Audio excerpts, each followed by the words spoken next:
Bonjour, je suis Laurence Perrin, référente nutrition à l'Agence régionale de santé d'Île-de-France. En Île-de-France, la prévalence de l'obésité est élevée, notamment dans les populations en situation de vulnérabilité socio-économique. On est dans une société où les messages que l'on reçoit tous les jours autour de l'alimentation et du corps sont non seulement incohérents et contradictoires, mais surtout stigmatisants. Ces messages contradictoires autour de l'alimentation et du corps sont des facteurs de développement communs à l'obésité et aux troubles des conduites alimentaires, dont l'un pouvant entraîner l'autre. Le problème, c'est que la stigmatisation attaque l'estime de soi, culpabilise, isole et éloigne du soin.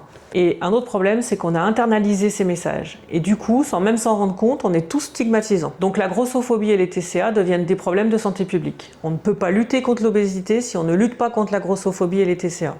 Et on ne lutte pas contre la grossophobie et les TCA si on ne travaille pas nos représentations, nos idées reçues autour de la nutrition, du surpoids, de l'obésité et des troubles des conduites alimentaires. Il nous faut partager des repères communs autour de ces sujets et c'est un objectif du plan régional de santé d'Île-de-France. L'ARS a missionné l'association Andate TCA et les réseaux obésité adultes et pédiatrique Ronde et Repop pour la création d'une expérimentation de formation-action qui s'appelle Culture commune nutrition, surpoids, obésité et TCA.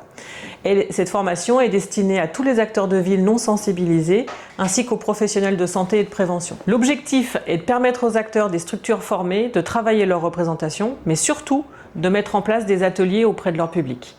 C'est pas simple car on touche à un tabou qui nous concerne tous, donc plusieurs outils ont été co-construits pour une meilleure appropriation par les acteurs de terrain, un jeu pédagogique qui s'adapte au public, #FakeNews du gras et une formation de formateur qui permet de devenir ambassadeur à son tour. L'enjeu est de toucher le plus grand nombre, que les territoires s'approprient facilement le projet et qu'ils soient en capacité de dépister efficacement les TCA pour orienter les personnes concernées vers des soins spécialisés. En conclusion, l'expérimentation est toujours en cours. Nous travaillerons aussi toujours à développer des outils pour faciliter l'appropriation de ce nouveau discours. Mais pour cela, on a besoin qu'un maximum d'acteurs se mobilisent, donc contactez-nous.